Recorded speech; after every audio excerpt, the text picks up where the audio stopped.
சர்வ வல்லமையுள்ள தேவனாகிய கர்த்தரப்பா, நீர் பரிசுத்தர், பரிசுத்தர், பரிசுத்தர், பரிசுத்தர், பரிசுத்தர், பரிசுத்தர், பரிசுத்தர். அப்பா, நேற்றும் இன்றும் என்றும் மாறாத என் தேவாதி தேவனே, அப்பா ஸ்தோத்திரம் ஆண்டவரே. இந்த காலை வேளையிலும் என் தகப்பனை நோக்கி பார்க்கும்படியாக, அப்பா ஸ்தோத்திரம், நாங்கள் ஒரே குடும்பமாய் வந்து நிற்கிறோம். என் தேவனுடைய பிள்ளைகளாய் வந்து நிற்கிறோம். என் ராஜாவின் வீட்டு பிள்ளைகளாய் நாங்கள் வந்து நிற்கிறோம். என் ஆவியானவர் எங்களோடு கூட பேசணும். என் சர்வ வல்லமையுள்ள தேவனாகிய கர்த்தருடைய குரலை கேட்கும்படியாக, அப்பா நாங்கள் காத்திருக்கிறோம் சுவாமி. ஆண்டவரே, நீங்க பேசுகிற காரியத்தை நாங்கள் பெற்றுக்கொள்ளணும். நீங்க பேசுங்கப்பா. உம்முடைய கருத்துல ஒப்பு கொடுக்கிறோம். ஒரே மனதாய், ஒரே சிந்தையாய், ஒரே எண்ணங்களை எங்களுக்கு நீர் கொடுப்பீராக. ஒரே ஆவியை எங்களுக்குள்ள வைப்பீராக. உம்முடைய கருத்துல அர்ப்பணிக்கிறோம் சுவாமி. நீங்க பொறுப்பேற்றுக் கொள்ளுங்க. இயேசுவின் நாமத்தில் ஜெபிக்கிறோம் நல்ல பிதாவே. ஆமென், ஆமென். கர்த்தருடைய நாமம் மகிமைப்படுவதாக. இந்த காலை வேளையில தேவாதி தேவன் நம்மோடு கூட பேசும்படியாக யாராவது வாசிக்கலாமா? செப்பனியா 3ஆம் அதிகாரம் 19, 20 2 வசனங்களுமே வாசிக்கலாம்.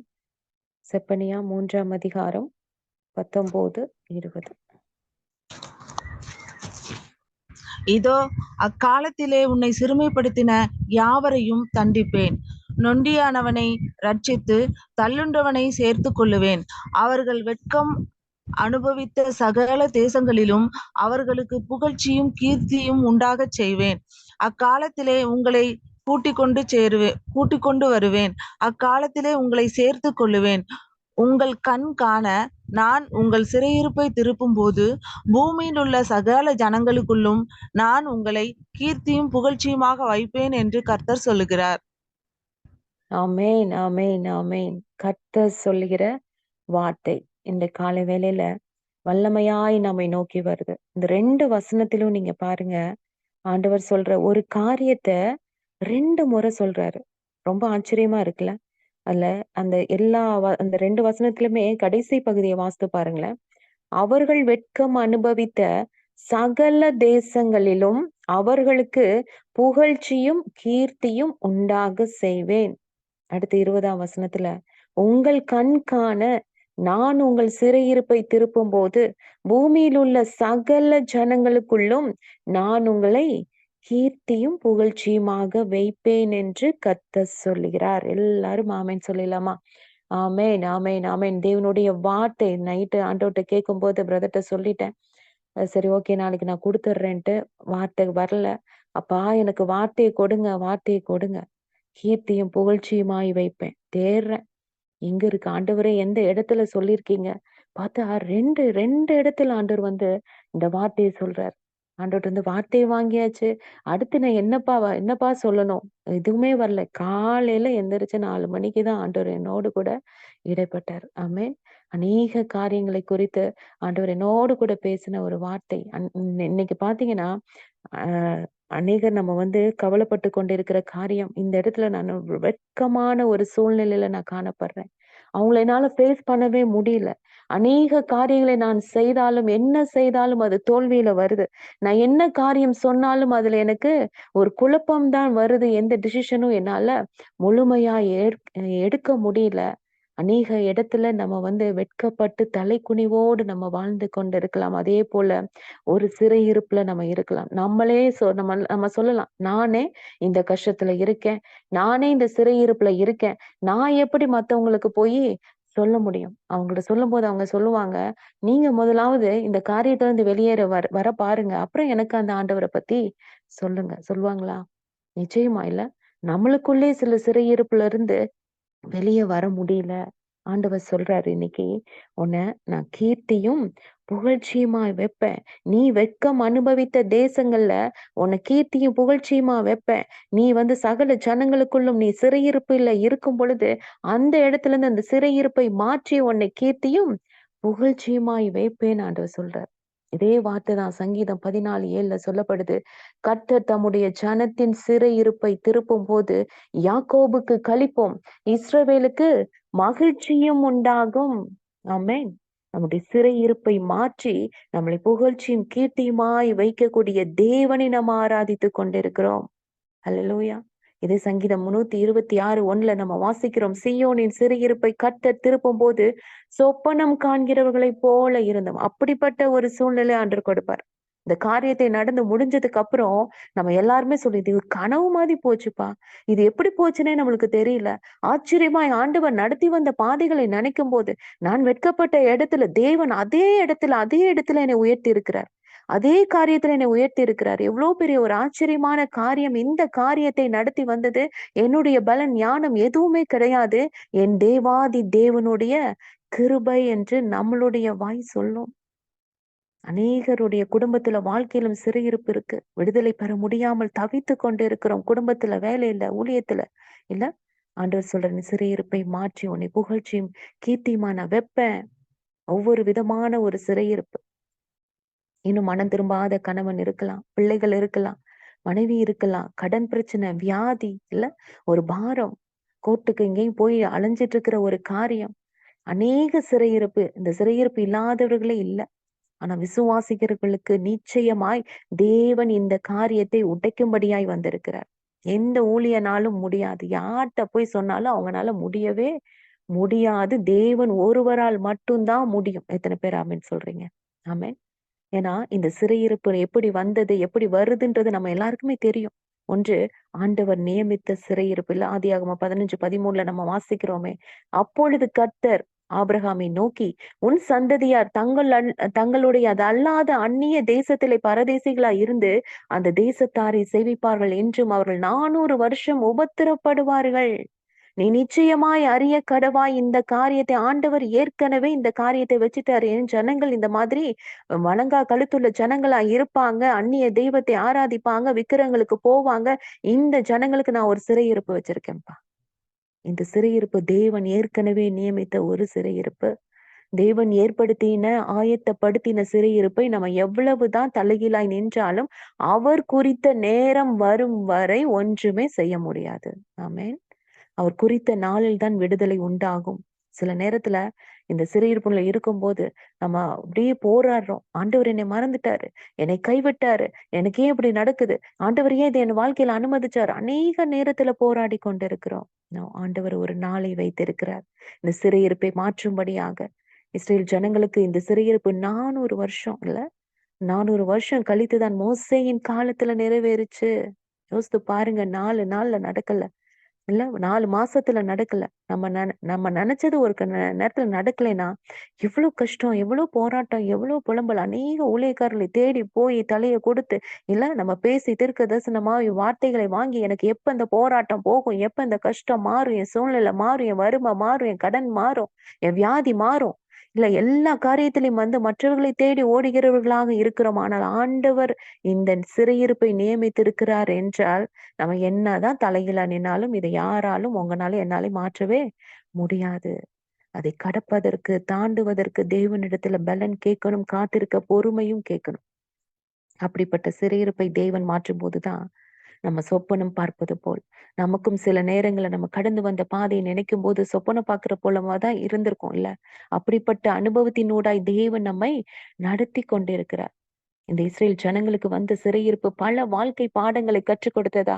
400 வருஷம் அந்த அடிமை வாழ்வு, எப்படி வாழணும், எப்படி கஷ்டப்பட்டு சாப்பிடணும். சில நேரத்துல ஆண்டவர் அனுமதிக்கிற காரியங்கள் நம்மளை உருவாக்குவதற்கு, சில விட வேண்டிய காரியங்களை விடும்படியான இந்த கஷ்டம், பாடு, போராட்டம். அப்பதான் நம்ம உருவாகி ஆண்டவருக்கு பிரியமாய், ஆண்டவர் அதிகமாய் தேடுவோம் என்பதாக ஆண்டவர் அனுமதிக்கிறார். இந்த கஷ்டங்களின் பாடுகளின் ஊடாய் அநேக அனுபவ பாடங்களை அவர்கள் கற்றுக்கொண்டார்கள். அநேக தொழில்களை கற்றுக்கொண்டாங்க. தேவன் நம்மளுடைய வாழ்க்கையிலும் இதனாலதான் அனுமதிக்கிறார்.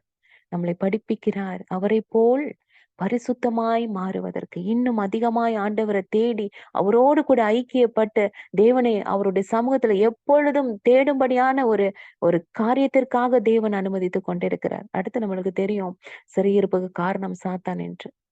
சாத்தானுக்கு தேவன் அனுமதி கொடுத்திருக்கிறார். சாத்தானால் வரும் சிறையிருப்பை மாற்ற வேண்டும் என்றால் யோபுவை போல ஆண்டவரை நம்பணும், முழுமையா விசுவாசிக்கணும். நம்ம வாயின் வார்த்தையெல்லாம் அறிக்கை செய்யணும். என்ன அறிக்கை? அவர் என்னை கொன்று போட்டாலும் அவர் மேல் நம்பிக்கையா இருப்பேன். எத்தனை பேர் இதை சொல்ல முடியும்? ஆண்டவர் எனக்கு நன்மை செய்யலைனாலும் நான் அவர் மேல் நம்பிக்கையா இருப்பேன். அவர் மேல இருக்கிற நம்பிக்கையை நான் மாத்தவே மாட்டேன். நம்ம யோசித்து பாருங்க. நம்மளுக்கு ஒரு கஷ்டம், ஒரு சூழ்நிலை, நம்மளுக்கு ஒரு காரியம் நடக்கல, தாமதமாகுது. எத்தனை அவிசுவாசமான வார்த்தைகள் நம்ம வாயில வருது. எத்தனை தடவை ஆண்டவரை நம்ம விட்டு கொடுத்து பேசுறோம், அவரை கஷ்டப்படுத்துறோம், அவரை மறுதலிக்கிறோம். ஆனா யோபு ஒரு வார்த்தையினாலையும் ஆண்டவரை மறுதலிக்கவே இல்லையே. ஆண்டவரை வேதனைப்படுத்தவே இல்லையே. கர்த்தர் கொடுத்தார், கர்த்தர் எடுத்தார். கர்த்தருடைய நாமத்திற்கு ஸ்தோத்திரம். அவரை மாதிரி உபத்திரவப்பட்டது இந்த உலகத்துல யாருமே இல்லைன்னு தான் சொல்ல முடியும். ஒரே நாள்ல எல்லாமே இழந்து போன சூழ்நிலையிலும் ஆண்டவரை விட்டு கொடுக்காத ஒரு வார்த்தை. ஆண்டவர் எவ்வளவு சந்தோஷப்பட்டிருப்பாரு யோபுவை குறித்து இல்ல. அது மட்டும் இல்ல, தன் சிநேகிதருக்காக வேண்டுதல் செய்த போது கர்த்தர் அவன் சிறையிருப்பை மாற்றினார். எவ்வளவு அழகாய், அருமையாய் எல்லாமே நம்மளுக்கு எப்படி வாழணும், எப்படி இருந்தா எப்படி ஆண்டவர் ஆசீர்வதிப்பார், எல்லாமே நம்ம வேதத்துல கொடுக்கப்பட்டிருக்கு. நம்மளுக்கு புரியுற மாதிரி தானே, நம்ம லாங்குவேஜ்ல தானே ஆண்டவர் எழுதியிருக்கார். ஆனா நம்ம ஏன் சோர்ந்து போய் நம்மளுடைய காரியத்தை யோசித்து யோசித்து நம்ம உட்கார்ந்து நம்மளோட வாழ்க்கையை வீணாக்கி கொண்டிருக்கிறோம். அவருடைய சிறையிருப்பை மாற்றும்போது இரட்டிப்பான ஆசீர்வாதம் இல்ல, வார்த்தையின் மூலம் ஜெயம், விசுவாச அறிக்கை செய்வதன் மூலம் சிறையிருப்பு மாறும். எத்தனை பேர் ஆமென் சொல்றீங்க? இன்று அநேகரை சாத்தான் கட்டி வச்சிருக்கிறான். விடுதலை பெற முடியாதபடியில விசுவாசத்தோடு ஜெபிக்கணும். ஆண்டவர் எனக்கு செய்வாருங்க. ஏற்ற நேரத்துல செய்வார். இன்னும் இன்னும் இவ்ளோ நீங்க ஜெபம் பண்றீங்க. உங்களுக்கு ஏன் ஆண்டவர் இன்னும் செய்யலையா? இவ்ளோ நாள் காத்திருக்கிறீங்க. கண்டிப்பா வார்த்தைகள் வரும். நம்மள வேதனைப்படுத்துகிற குத்துகிற வார்த்தைகள் வரும். ஆனாலும் அந்த சூழ்நிலையில நாம என்ன வார்த்தை பேசுறோங்கிறது ரொம்ப ரொம்ப முக்கியம். நான் ஆராதிக்கிற தேவன் என்னை விடுவிக்க தப்புவிக்க வல்ல தேவன். அப்படிப்பட்ட தேவனை நான் ஆராதிக்கிறேன். தகப்பனை புரிந்து கொண்டோம் என்றால் நம்ம அப்பாவை விட்டு கொடுக்கவே மாட்டோம். நீங்க ஒருத்தர் ரொம்ப நேசிக்கிறீங்க, குடும்பத்துல பிள்ளைய நேசிக்கிறீங்க, கணவனை நேசிக்கிறீங்க, மனைவியை நேசிக்கிறீங்கன்னா, நம்ம போற இடத்துல நம்ம அவங்கள விட்டு கொடுத்து பேசிருவோமா? யோசித்து பாருங்க. யாராவது ஒரு குறை சொல்லும் பொழுது நம்ம எப்படி அத அப்படியே மேல் பூசி இல்ல அவங்க நல்லவங்க தான்றத சாதிச்சுட்டு வர்றோமே, ஒரு மனிதர்களுக்கு அத்தனை போராடி பேசிட்டு வர்றோமே, நம்ம தகப்பன் நம்மை உருவாக்கின சர்வ வல்லமையுள்ள தேவனுக்கு நம்ம சப்போர்ட் பண்ணியிருக்கோமா? இல்ல. என் தகப்பன் அவர் எனக்கு எது செய்தாலும் நன்மைக்கு தான் செய்வார். எது செய்தாலும் அவர் செய்கிறது எல்லாமே என்னுடைய நன்மைக்கு தான். நான் உருவாகணும்னு தான் இவ்வளவு நாள் காத்திருக்கிறாரு. நான் அவருக்கு பிரியமாய் வரணும்னு தான் இவ்வளவு நாள் காத்திருக்கிறாரு. இந்த தடையெல்லாம் என்னால தான் இல்ல. நம்ம சொல்ல முடியுமா? என் தகப்பனை விட்டு கொடுக்காத வார்த்தைகள் நம்ம வாயிலிருந்து வரணும்னு ஆண்டவர் எதிர்பார்க்கிறார். என் பிள்ளை நான் வளர்த்த பிள்ளை, நான் பெத்த பிள்ளை என்னை பத்தி எப்படி சொல்லுது? என்னை விட்டு கொடுத்து பேசுதா? எனக்கு சப்போர்ட் பண்ணி பேசுதான்னு சொல்லி அவருடைய கண்கள் நம்ம மேல நோக்கமா இருக்கு. நம்ம வாயிலிருந்து வரக்கூடிய ஒவ்வொரு வார்த்தையும் அவருக்கு பிரியமானதா இருக்கணும்னு ஆண்டவர் விரும்புறனாலதான் சில காரியங்களை நம்மள உடம்பிட்டு நம்மளை பரிசுத்தப்படுத்தி பொன்னாக விளங்கும்படியாக அனுமதிக்கிறார். அப்பேற்பட்ட அன்பு தகப்பன். ஆண்டவருடைய அன்பை மட்டும் நீங்க புரிஞ்சுக்குங்க. ஆண்டவரை குறை சொல்லவே மாட்டீங்க. ஆண்டவரை கேள்வி கேட்கவே மாட்டீங்க. சந்தேகப்படவே மாட்டீங்க. என்னைய சேர்த்துதான் சொல்றேன். அநேக நேரத்துல நம்ம புலம்பவே மாட்டோம். அப்படிப்பட்ட பிள்ளைகளாய் தேவன் மாற்றிக் கொண்டிருக்கிறார். ஆமென். அடுத்து நமக்கு நாமே உண்டாக்கின ஒரு சிறையிருப்பு இல்ல. எரேமியால நம்ம வாசிக்கிறோம் 29ஆம் அதிகாரத்துல. பாபிலோன்ல 70 வருஷம் நிறைவேறின பின்பு நான் உங்களை சந்தித்து உங்களை இவ்விடத்துக்கு திரும்பி வர பண்ணும்படிக்கு உங்கள் மேல் நல் வார்த்தை நிறைவேற பண்ணுவேன். அந்த இடத்துல ஆண்டவர் அந்த ஜனங்களை தெரிந்தெடுத்துட்டாரு. அவங்கள அழைச்சிட்டாரு, முன்குறிச்சிட்டாரு. அந்த ஜனங்கள் மூலமா தான் அவர் வரணும்ன்ற பிளான் எல்லாமே பரலோக திட்டம் இருக்கிறதுனால, அந்த ஜனங்கள் எவ்ளோ தப்பு பண்ணி விலகி போனாலும் பாருங்களேன், அந்த ஜனங்களோட ஈக்குவலா போய் ஆண்டவர் பேசிட்டே இருக்காரு. அவங்களோட போராடிட்டே இருக்கிறாரு. என் பக்கம் திரும்புங்க.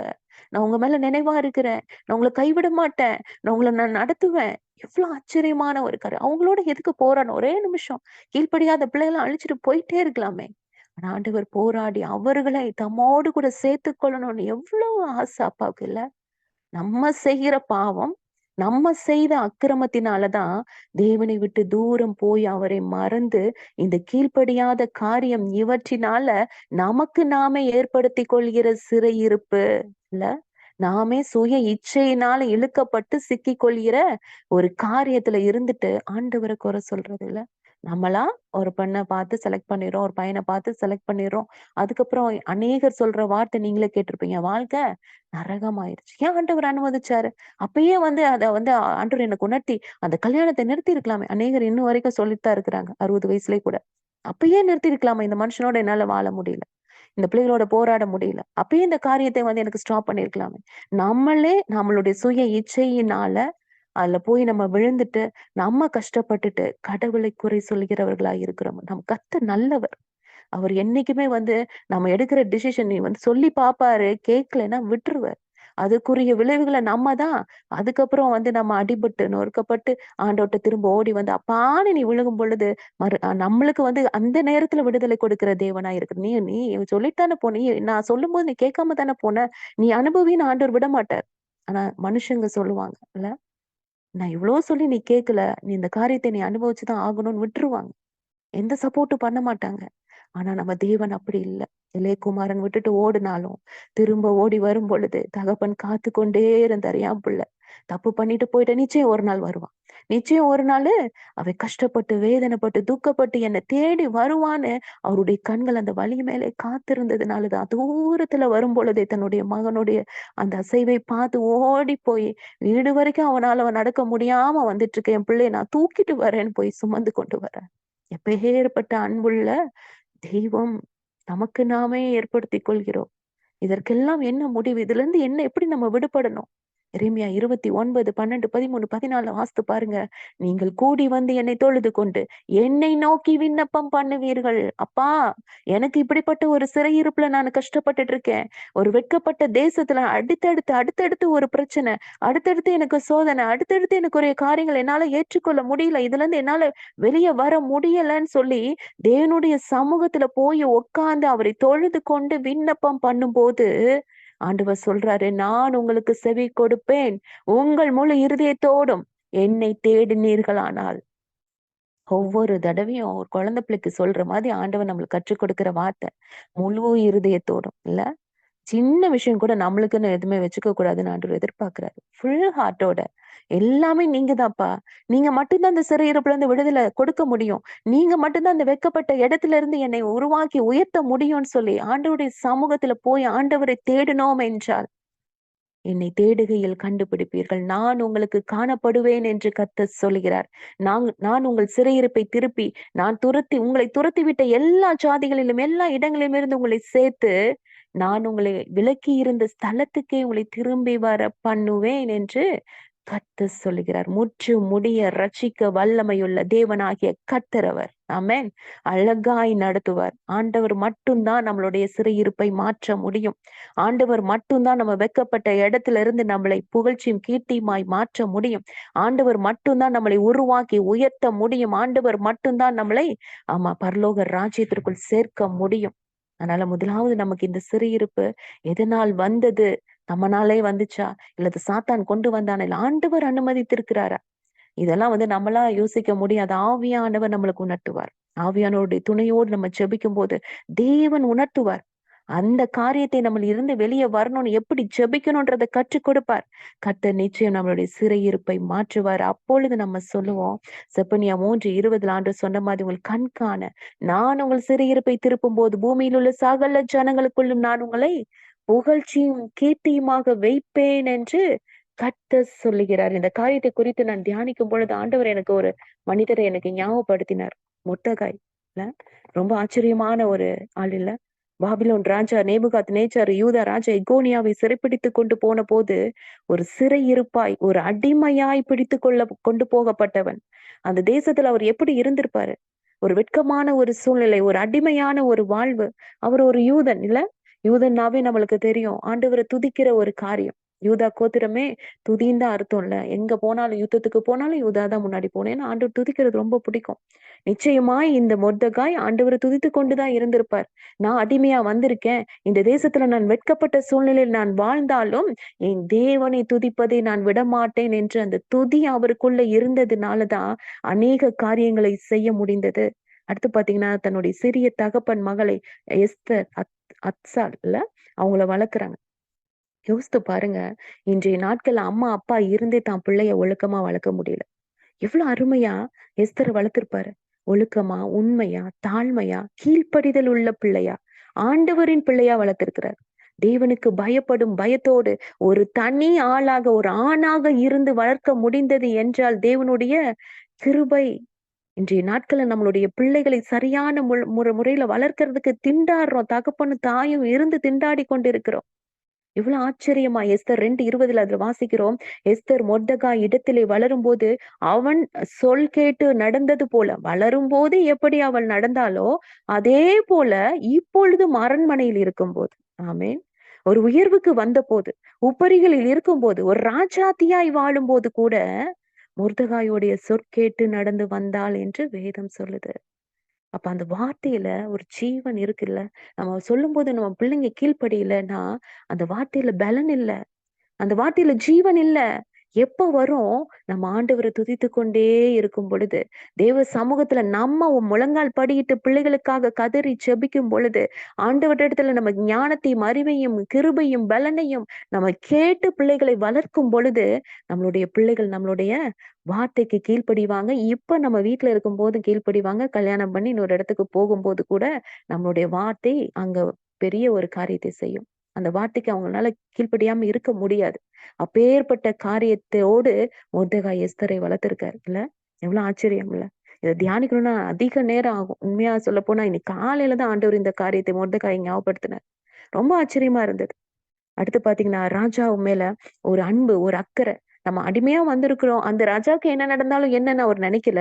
ராஜாக்கு விரோதமாய் பேசினவர்களை அந்த இடத்துல அவர் காண்பித்து கொடுத்து, அந்த காரியத்திலிருந்து அவரை விடுதலை பண்ணும்படியான ஒரு காரியம். அடுத்து ஆமானை பார்த்து அவன் வணங்கல. ஒரு மனுஷனை நமஸ்கரிக்கல. எந்த மனுஷனையும் வணங்கக்கூடாது. ஆண்டவர் ஒருவரே வணக்கத்துக்கு உரியவர் என்று அவன் நினைத்ததுனால தலை வணங்கல. அந்த மொர்தெகாய் நினைச்சிருந்தா யோசித்து பாருங்க. என்னுடைய பிள்ளைதான், நான் வளர்த்த பிள்ளைதான் இங்க ராஜாத்தியா இருக்கிறான்னு சொல்லிட்டு ஊரெல்லாம் தம்பட்ட அடிச்சிருக்கலாம் இல்ல? அதே மாதிரி ஆமான்ட்ட போய் ஒரு நைஸ் பண்ணி, என் புள்ள அங்கதான் இருக்கிறா. ராஜாத்தியா இருக்கா. அப்பப்ப போய் அடிக்கடி போய் பாத்துக்குங்க. அதே மாதிரி அவர்ட்ட ஒரு ஃப்ரெண்ட்ஷிப் வச்சிருக்கலாம். ஒரு காரியம் நடக்கும். எனக்கும் ஒரு வேலை கிடைக்கும்ல.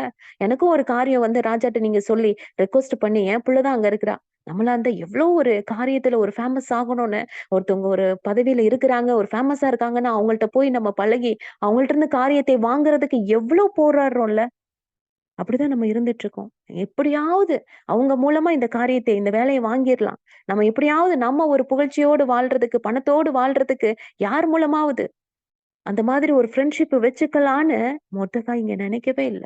கர்த்தர் கூட இருந்தா போதும். கர்த்தர் என் கூட இருக்கிறாரு. என் பிள்ளை அங்க இருக்கிறா. கர்த்தர் என் கூட இருக்கிறாரு இல்ல? அப்பேற்பட்ட காரியத்தோட யார்ட்டயும் போய் சொன்ன மாதிரியே இல்ல. அவங்க தான் என் பொண்ணுன்னு ஒருத்தர்ட்ட போய் சொல்லவே இல்ல. அதனால நான் காரியத்த சாதிச்சுக்கலாம்ன்னு அவர் நினைச்சது பார்க்க கூட இல்ல. இவர் ஆமானை வணங்காததுனால அவன் மூர்க்க வெறி கொண்டு இவனை அழிப்பதற்கு அவன் யூத ஜனங்களையே அழிக்க ஒரு திட்டம். எப்பேர்ப்பட்ட சத்துருவின் திட்டம் பாருங்களேன். ஒருத்தனை அழிக்கிறதுக்கு அவன் வழியாய் வந்த அத்தனை ஜனங்களை அழிக்கிறதான திட்டம். இந்த திட்டம் நிச்சயமாய் ஆண்டவர் மொர்தெகாய்க்கு சொல்லியிருப்பார்ல. இதை கேள்விப்பட்ட மாத்திரத்துல எஸ்தர் 4ஆம் அதிகாரம் 1ஆம் வசனம் சொல்லுகிறது. நடந்த யாவற்றையும் மொர்தெகாய் அறிந்தபோது மொர்தெகாய் தன் வஸ்திரங்களை கிழித்து ரெட்டுடுத்தி சாம்பல் போட்டுக்கொண்டு நகரத்தின் நடுவே புறப்பட்டு போய் துயரமுள்ள மகா சத்தத்துடனே அலறிக்கொண்டு, இந்த வார்த்தையை கேட்கும்போது நம்மளுக்கே நடுங்குது இல்ல? இந்த நம்மளுடைய ஜனங்கள் அழிய போறாங்க. சாத்தான் திட்டம் போட்டுட்டான். சத்ரு பெரிய கட்டளை வாங்கிட்டான் ராஜாட்ட இருந்துன்னு சொல்லிட்டு, அவரு சும்மா இருக்கல. போய் அழுது கதறி ரெட்டுடுத்தி சாம்பல் போட்டு எஸ்தருக்கு சொல்லி அனுப்புறாரு. நீ ராஜாட்ட போய் நம்மளுடைய ஜனங்களுக்காக மன்றாடி நீ சும்மா இருக்காத. எஸ்தர் 4:14 சொல்லப்படுது. நீ இந்த காலத்தில் மௌனமா இருந்தால் யூதருக்கு சகாயமும் ரட்சிப்பும் வேறொரு இடத்திலிருந்து எழும்பும். காலையில நினைச்சேன், ஆண்டவரே ஆசீர்வாதமான வசனம் குடுக்குறீங்க. எப்பவுமே ஆசீர்வாதமான வசனமா இருந்தாலும் அது எச்சரிப்பா தான் முடியும். ஆமென். நம்ம ஒவ்வொருவரையும் எச்சரிக்கும்படியா தான் ஆண்டவர் ஒவ்வொரு நாளும் பேசிக் கொண்டிருக்கிறார். இந்த காரியத்தை கேட்ட உடனே எஸ்தர் 3 நாள், அப்பா நான் உபவாசம் பண்ண போறேன். எல்லாருக்கும் உபவாசம் சொல்லிருங்க. நீங்களும் உபவாசம் இருங்க. அப்படின்னு அவங்க ஒரு சஜஷன் குடுக்குறாங்க. அத அவர் ஏற்றுக்கொண்டு போய் அதன்படி செய்தான் என்று வார்த்தை சொல்லுது. ஒரு சின்ன பிள்ளை தானே சொல்லுது இல்ல? அதெல்லாம் ஒண்ணு வேணாம். நீ போய் ராஜாட்ட போய் பேசு. அப்படின்னு அவர் சொல்லியிருக்கலாம். இல்ல? நேரடியா நான் சொல்றத நீ செய். நம்மலாம் அநேக நேரத்துல அப்படித்தானே பிள்ளைகளுக்கு கட்டளையிடுவோம். நான் சொல்றத நீ செய். இல்ல? முதல்ல நீ ஆண்டவரிடத்துல போய் கேளுன்னு எப்ப நம்ம பிள்ளைகளுக்கு சொல்லி பழக்குறோமோ, அப்பதான் நம்மளுக்கு அந்த பிரச்சனையிலிருந்து ஆண்டவர் முடிவு கொடுப்பார். ஒரு விடுதலை கொடுப்பார். நம்ம சிறையிருப்பை மாற்றுவார். வெட்கப்பட்ட இடத்துல கீர்த்தியும் புகழ்ச்சியுமாய் வைப்பார். ஆவியானவர் நம்மோடு கூட பேசிக் கொண்டிருக்கிறார். முதல்ல என்ன பிரச்சனை வந்தாலும், என்ன காரியம் வந்தாலும் தேவ சமூகத்துல போய் நீ மன்றாடுன்னு சொல்லி பழக்கணும். நம்மளும் அந்த காரியத்தை செய்கிறவர்களா இருக்கணும். தேவனிடத்துல ஓடி தேவனிடத்துல நம்ம மன்றாடி சொல்லும் பொழுதுதான் ராஜாவோட மனசையே ஆண்டவனால மாற்ற முடியும்ல. இந்த காரியம் மொர்தெகாயினுடைய உள்ளத்துல ஆவியானவர் உணர்த்தி இருப்பார்ல. எப்பேற்பட்ட ஒரு அற்புதமான ஒரு காரியத்தை இந்த இடத்துல செய்யறாங்க. இதனால அவருக்கு கிடைத்த மேன்மை என்ன யோசித்து பாருங்க. முதலாவது மேன்மை, ராஜா கனப்பண்ண விரும்புகிற மனுஷனுக்கு செய்ய வேண்டிய அத்தனை ஆசீர்வாதமும் அலங்கரிப்பும் மொர்தெகாய்க்கு கிடைத்தது. ஆமென் சொல்லிடுவோமா? ராஜா உடுத்திக் கொள்கிற ராஜ வஸ்திரம், ஆமென். ராஜா ஏறுகிற குதிரை, ஆமென். அவர் சிரசுல தரிப்பிக்கப்படும் ராஜ முடி, ஆமென். எப்படிப்பட்ட ஒரு ஆசீர்வாதம் பாருங்க. ஆண்டவருக்கு உண்மையா இருந்ததினால, தன்னுடைய யூத ஜனங்கள் அழிந்து போக கூடாது என்று திறப்பில நின்று எஸ்தரை ஜெபிக்க வைத்த ஒரு மகனாய் இருந்ததுனால, எல்லாரையும் வந்து எல்லார் மேலயும் ஒரு அன்பு, ஒரு அக்கறை, ஒரு சமாதானம், ஒரு நன்மை செய்ய வேண்டும் என்ற எண்ணம் இருந்ததுனால, ஆண்டவரை தவிர எவனையும் நான் வணங்க மாட்டேன். எந்த எந்த இது முன்னாடி நான் போய் நான் வந்து வணக்கம் செலுத்தி நிற்க மாட்டேன் என்று வைராக்கியமாய் இருந்ததுனால, தகப்பன் கொடுத்த ஒரு பெரிய ஆசீர்வாதம் ராஜாவுடைய அந்தஸ்துல இல்ல. அப்பேற்பட்ட ஒரு காரியம். அடுத்து ஆமான் அந்த சத்ரு இவனுக்கு ஆயத்தம் பண்ணின தூக்கு மரத்துல ஆமானையே தூக்கி போட வேண்டிய ஒரு சூழ்நிலை ஆண்டவர் மாற்றி கொடுத்த காரியத்தை மாறுதலாய் முடிய பண்ணினார். யாரெல்லாம் நம்ம அழிஞ்சு போகணும், யாரெல்லாம் நம்ம வந்து வெட்கப்பட்டு போகணும், யாரெல்லாம் நம்ம இந்த சிறையிருப்புல இருந்து வெளியே வரக்கூடாது, யாரெல்லாம் நம்ம ஒன்றுமே இல்லாம போகணும்னு நினைக்கிற சத்ருவின் சதி திட்டங்களை ஆண்டவர் மாறுதலாய் மாற பண்ணுகிற தேவனாய் இருக்கிறார். தேவனுக்காய் நம்ம வைராக்கியமாய் நிற்கும் பொழுது ஆண்டவரே யுத்தத்துல இறங்கிடுவார் இல்ல. யூத ஜனங்கள் காப்பாற்றப்பட்டாங்க. யூத ஜனங்கள் தங்கள் சத்துருக்களை எல்லாம் பட்டயத்தினால வெற்றி கொன்று நிர்மூலமாக்கி தங்கள் இஷ்டப்படி தங்கள் பகைஞருக்கு செய்தார்கள் என்று நம்ம வாசிக்கிறோம். நாடுகளின் சகல அதிகாரிகள், தேசாதிபதிகள், துரைகள், ராஜாவின் காரியங்களை நடப்பிக்கிறவர்கள் யூதருக்கு துணை நின்றார்களாம். ஆண்டவர் அப்படியே மாத்திட்டாரு டோட்டலா. யார் யாரு நம்மளுக்கு எகென்ஸ்டா நம்மளுக்கு விரோதமாய் பேசுனாங்களோ, நம்ம அழிஞ்சு போகணும்னு நினைச்சு அந்த சத்ருவோட சதி திட்டம் தீட்டினாங்களோ, அத்தனை பேரே நம்மளுக்கு பக்கமா, நம்மளுக்கு துணை நிற்கும்படியாக. எப்பேற்பட்ட காரியம். நம்ம தகப்பன் யோசித்து பாருங்க. ஒவ்வொரு காரியமும் ஆண்டவர் திட்டமாய், தெளிவாய், அழகாய், நேர்த்தியாய், எந்த இடத்துல அந்த மொர்தெகாய் வெட்கப்பட்டு ஒரு அடிமையாய் அவன் வந்து நின்றானோ அதே தேசத்துல எவ்வளவு அருமையா ஆண்டவர் காரியத்தை மாற்றிக்கொண்டே வருகிறார் பாருங்க. மொர்தெகாயினால் உண்டான பயங்கரம் அவர்களை பிடித்தது. எல்லாரும் சகல ஜனங்களும் இவங்களை பார்த்து நடுங்குறாங்க, பயப்படுறாங்க. ஒருவரும் அவர்களுக்கு முன்பாக நிற்க முடியல. இது எல்லாமே வேதத்துல கொடுக்கப்பட்ட வார்த்தைக்குல ராஜா இவர்கள் கேட்கிற அத்தனை காரியத்தையும் அடுத்து என்ன நடக்குது? இவங்க என்ன போய் கேட்டாலும் ராஜா ஆன்சர் பண்றாரு, உத்தரவு கொடுத்து கொண்டே இருக்கிறாரு. ராஜாவை கூப்பிட்டு கேட்கிறாரு, இப்போதும் உன் வேண்டுதல் என்ன? அது உனக்கு கட்டளையிடப்படும். உன் மன்றாட்டு என்ன? அதன்படி செய்யப்படும். வா, எத்தனை ஒரு அருமையான ஒரு காரியம். ராஜாவை கூப்பிட்டு கூப்பிட்டு நீ என்ன வேணும் கேளு. இப்படி நம்ம ஆண்டவர் நம்மளை கூப்பிட்டு கேட்க முடியுமா? யோசித்து பாருங்க. அந்த அளவுக்கு நம்ம தகுதியா இருக்கிறோமா? மகளே உனக்கு என்ன வேணும் கேளு, நெக்ஸ்ட் என்ன, நான் உத்தரவு கொடுக்குறேன், நான் அடுத்து அந்த காரியத்தை செய்யறேன்னு சொல்லி நம்மளுடைய ஜெபத்துக்கு எல்லாம் ஆண்டவர் வந்து பதில் கொடுத்து கொண்டே இருக்கணும்னா, மொர்தெகாய் மாதிரி ஆண்டவரை துதித்து கொண்டு ஆண்டவருக்கு பிரியமாய் நன்மை செய்ய சமாதானத்தை தேடுகிறவனாய் தன்னுடைய ஜனம் அழிந்து போக கூடாதுன்னு அக்கறை உள்ளவனாய் வைராக்கியம் உள்ளவனாய் இருக்கணும்னு ஆண்டவர் விரும்புகிறார், பேசிக்கொண்டு இருக்கிறார். அதன்படி அத்தனை சத்துருக்களையும் ஆமானுடைய 10 குமாரரின் தூக்கு மரத்துல தூக்கு போட உத்தரவு கேட்டாங்க. அத்தனை ராஜா செய்து கொடுத்தார். அதன்படியே ஆயிற்று. கடைசியா எஸ்தர் 10:3 நம்ம வாசிக்கிறோம். யூதனாகிய மொர்தெகாய் ராஜாவாகிய அகாஸ்வேருக்கு 2வதானும் யூதருக்குள் பெரியவனும் தன் திரளான சகோதரருக்கு பிரியமானவனுமாய் இருந்ததும் அன்றி தன் ஜனங்களுடைய நன்மையை நாடி தன் குலத்தாருக்கெல்லாம் சமாதானம் உண்டாக பேசுகிறவனுமாய் இருந்ததினால எஸ்தர் 9:4 வாசிங்க. அதை தொடர்ந்து மொர்தெகாய் ராஜாவின் அரண்மனையில் பெரியவனாய் இருந்தான். அவனுடைய கீர்த்தி எல்லா நாடுகளிலும் பிரசித்தமாயிற்று. இந்த வசனத்துக்கு இவர் எவ்வளவு மேட்ச் ஆகிறார் பாருங்களேன். அவனுடைய கீர்த்தி எல்லா நாடுகளிலும் பிரசித்தமாயிற்று. இந்த மொர்தெகாய் என்பவன் மென்மேலும் பெரியவனானான். ஆமென். இப்பேற்பட்ட தெய்வம் நம்ம தெய்வம். ஆண்டவர் சாதாரணமானவரா? சர்வ வல்லமையுள்ள தேவன் ஆகிய கர்த்தரை நம்ம ஆராதிக்கிறோம். அப்பேற்பட்ட தேவன் காரியத்தை மாறுதலாய் முடிய பண்ணுகிற தெய்வத்தை நம்ம ஆராதித்து கொண்டே இருக்கிறோம். நம்ம வெட்கப்பட்ட தேசங்கள்ல, நம்ம வெட்கப்பட்ட சூழ்நிலையில, நம்ம சிறையிருப்புல இருக்கும்போது தேவன் எல்லாவற்றையும் மாற்றி நம்மளை இன்னைக்கு புகழ்ச்சியும் கீர்த்தியுமாய் வைப்பேன் என்று ஆண்டவர் சொல்லும். மொர்தெகாயை உயர்த்தின அதே தெய்வம் நம்மோடு கூட பேசிக் கொண்டிருக்கிறார். என்ன மொர்தெகாயிட்ட இருந்து அந்த நல்ல காரியங்கள் நம்மகிட்ட இருக்கணும், தாழ்மை இருக்கணும், தேவனிடத்துல அன்பு இருக்கணும். நம்ம எனக்கு என்ன, நம்ம நல்லா இருந்தா போதுன்ற வாழ்க்கை வாழக்கூடாது. மற்றவர்களுக்காய் செபிக்கிற, யூத ஜனங்களுக்காய் கதறி செபித்த, அழுது செபித்த அந்த காரியம் நம்மளுக்கும் இருக்கணும்னு ஆண்டவர் பேசிக்கொண்டு இருக்கிறார். நம்முடைய ஜனங்கள் அழிந்து கொண்டு இருக்கிறாங்களே, எல்லாம் சாத்தானுடைய திட்டம் என்ன? தேவனுடைய ஜனங்களை அழித்து முற்றிலுமாய் அழித்து போடணும்னு சொல்லி நம்மளுடைய மக்கள், நம்மளுடைய இனம், நம்மளுடைய ஜனங்கள் அழிந்து கொண்டிருக்கும் போது நம்ம ஜாலியா சந்தோஷமா இருந்துட்டு போகணும்னு நம்ம நினைக்காதபடி, நம்ம திருப்புல நின்று ஜெபிக்கிறவர்களாய், உபவாசித்து ஜெபிக்கிறவர்களாய், ராஜாவினிடத்துல கதறி கேட்கிறவர்களாய், தைரியத்தோடு தேவனிடத்துல மன்றாடுகிறவர்களாய் நம்ம இருக்கணும். நம்ம இந்த காலத்துல மௌனமா இருந்தோம்னா வேற ஒருவர் ஆண்டவர் எழுப்பிட்டு போய்கிட்டே இருப்பார். ஆமென்.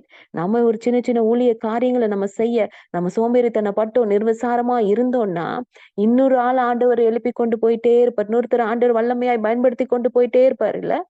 நம்மளுக்கு கிடைக்க வேண்டிய ஆசீர்வாதங்கள் கிடைக்காம போயிடும். அதுக்கப்புறம் அதுக்குரிய விளைவு நம்மளுக்கு தான் தெரியும். நம்மளுக்கு நல்லாவே தெரியும் இல்ல. ஆண்டவர் நம்மளை தெரிந்தெடுத்திருக்கிறார், முன்குறித்திருக்கிறார். நம்முடைய இந்த ஜனங்களுக்காக கதறி கண்ணீர் விட்டு அழுது செபிக்கும்படியாக, தேவனுடைய ராஜ்யத்தில் அவர்களை சேர்க்கும்படியாக நம்மள ஆண்டவர் மொர்தெகாய் போல செலக்ட் பண்ணியிருக்கார்.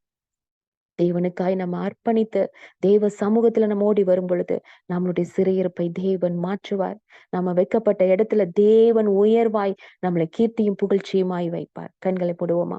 அன்ற சமூகத்துல ஒப்பு கொடுக்கலாம். இந்த காலை வேளையில நம் தேவாதி தேவன் நம்மோடு கூட பேசின அற்புத வார்த்தைக்காய் நன்றி சொல்லி, அப்பா உமக்கு நன்றி ஆண்டவரே. நன்றியோடு நாங்கள் துதிக்கிறோம், ஸ்தோத்திரிக்கிறோம் ஆண்டவரே. நாங்கள் வெட்கப்பட்ட சகல தேசங்களிலும் எங்களை கீர்த்தியும் புகழ்ச்சியுமாய் வைப்பேன் என்று சொன்ன கர்த்தர், உங்கள் கண் காண நான் உங்கள் சிறையிருப்பை திருப்பும் போது பூமியில் உள்ள சகல ஜனங்களுக்குள்ளும் நான் உங்களை கீர்த்தியும் புகழ்ச்சியுமாய் வைப்பேன் என்று சொன்ன கர்த்தர் எங்களோடு கூட இருக்கிறீங்கப்பா. நன்றியோடு நாங்கள் துதிக்கிறோம் சாமி. இந்த ஆசீர்வாதத்தை நாங்கள் பெற்றுக்கொள்ள வேண்டும் என்றால் என் தேவனுக்காய் நாங்கள் வைராக்கியமாய் எழும்பணும் அப்பா. அப்பதான் எங்களுடைய சிறையிருப்பு மாறும், எங்களுடைய ஆண்டவரே கஷ்டமான சூழ்நிலை மாறும். நாங்கள் வெட்கப்பட்ட இடத்துல தேவன் எங்களை உயர்த்துவீங்கப்பா. அப்பேற்பட்ட பிள்ளைகளாய் என் தேவனுக்காய் வாழும்படியான பாக்கியத்தோடு நாங்கள் இருக்க உதவி செய்யுங்க. நாங்கள் வைராக்கியமா இருக்கணும் ஆண்டவரே. எந்த மனிதர்களை ஆண்டவரே அப்பா அவர்களை நாங்கள் கவர்ந்து கொள்ளணும், அந்த மனிதர்கள்ட்ட உதவி கேட்கணும், அந்த மனிதர்கள் மூலமா எங்களுக்கு ஒரு காரியம் நடக்கும் என்று மனிதர்களை தேடி ஓடாதபடி ஆண்டவரே அப்பா ஸ்தோத்திரம் ஆண்டவரே. முதலாவது என் தேவனிடத்துல வந்து அமரும்படியான, என் தேவனை தேடும்படியான உணர்வு அப்பா ஸ்தோத்திரம். உண்மை மட்டுமே நாங்கள் வணங்கும்படியான காரியத்தை என் தேவன் எச்சரிப்பா எங்களுக்கு சொல்லியிருக்கீங்கப்பா. நன்றியோடு நாங்கள் துதிக்கிறோம் ஆண்டவரே. அப்பா ஸ்தோத்திரம். அநேக காரியங்களை குறித்து எங்களுக்கு அப்பா ஸ்தோத்திரம் எச்சரிப்பாய் நீங்கள் கொடுக்கும் பொழுது அதை நாங்கள் புரிந்து கொண்டு தேவ சமூகத்தில் மனம் திரும்பி அப்பா என் தேவனுடைய காரியத்துல ஆண்டவரே நாங்கள் உண்மையுள்ளவர்களாய் அப்பா உண்மையை பிரியப்படுத்தக்கூடிய பிள்ளைகளாய் இருக்கும்படியான கிருபையை கொடுப்பீராக. உடைய கரத்துல அர்ப்பணிக்கிறோம் சுவாமி. வந்திருக்கிற அத்தனை பேரையும் அப்பா இன்றைய ஆசீர்வாதமான இந்த வசனத்தினால நீர் ஆசீர்வதித்து அனுப்புங்க சுவாமி. வெட்கப்பட்ட இடத்துல பிள்ளைகளை நீர் அப்பா புகழ்ச்சியும் கீர்த்தியுமாய் வைங்க சுவாமி. சிறையிருப்பை மாற்றுங்க. இன்னும் ஆண்டவரே அப்பா எழ முடியாமல் ஆண்டவரே அப்பா கஷ்டத்துல ஆண்டவரே ஒரு சிறையிருப்புல இருக்கிற பிள்ளைகளை தேவன் விடுதலை பண்ணுவீராக. விடுதலையோடு உம்மை ஆராதிக்க உதவி செய்வீராக. உம்முடைய கரத்துல ஒப்பு கொடுக்கிறோம். உயர்த்துங்கப்பா. உம்முடைய கரங்களை அர்ப்பணித்து செபிக்கிறோம். எல்லா துதியும் கனமும் மகிமையும் ஒருவருக்கே. இயேசுவின் நாமத்தில் செபிக்கிறோம் ஜீவனுள்ள நல்ல பிதாவே. ஆமேன் ஆமேன் ஆமேன். சேர்ந்து சொல்வோம். என் ஆத்துமாவே கர்த்தரை ஸ்தோத்திரி, என் முழு உலகமே பரிசுத்த நாமத்தை ஸ்தோத்திரி. என் ஆத்துமாவே கர்த்தரை ஸ்தோத்திரி, கர்த்தர் செய்த சகல உபகாரங்களை மறவாதே. ஆமேன் ஆமேன் ஆமேன். Praise Lord, praise Lord.